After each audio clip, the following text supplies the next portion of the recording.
బాపట్ల జిల్లా ఈపురపాలెంలో దారుణం. యువతిని అత్యాచారం చేసి హత్య చేసిన దుండగులు. సంఘటనా స్థలాన్ని బాపట్ల జిల్లా ఎస్పీ వకుల్ జిందాల్ ఐపీఎస్ స్వయంగా పరిశీలించారు. దుండగుల్ని పట్టుకోవడానికి 5 స్పెషల్ పార్టీలను ఏర్పాటు చేసినట్టు జిల్లా ఎస్పీ తెలిపారు.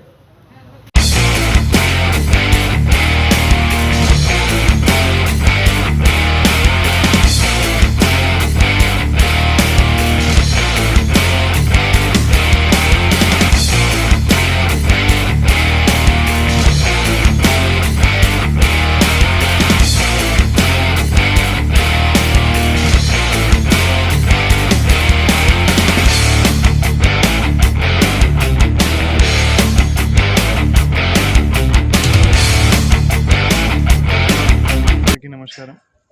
ఈరోజు ఈపురపాలెం పోలీస్ స్టేషన్ లిమిట్స్లో చిరాల సబ్ డివిజన్లో ఒక అన్ఫార్చునేట్ ఇన్సిడెంట్ జరిగింది.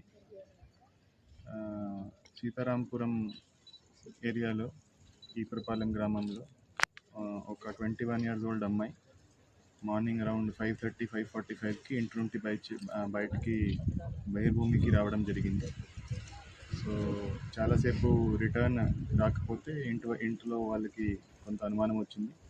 వాళ్ళు వచ్చి వెతికితే వాళ్ళకి అమ్మాయి బాడీ ఈ ఇంటి దగ్గరే దొరికింది, రైల్వే లైన్ పక్కన. సో అమ్మాయికి చనిపోవడం అమ్మాయి డెడ్ బాడీ ఇక్కడ రైల్వే పట్టాల దగ్గర దొరికింది. సో దాని మీద కేసు నమోదు చేసి ఈపురపాలెం పోలీస్ స్టేషన్లో మర్డర్ అండ్ రేప్ కేసు నమోదు చేసి దానికి ఇన్వెస్టిగేషన్ స్టార్ట్ చేయడం జరిగింది. సో ఇక్కడ సీన్ ఆఫ్ క్రైమ్ అంతా విజిట్ చేశాము. సో సీన్ ఆఫ్ క్రైమ్ దగ్గర అమ్మాయి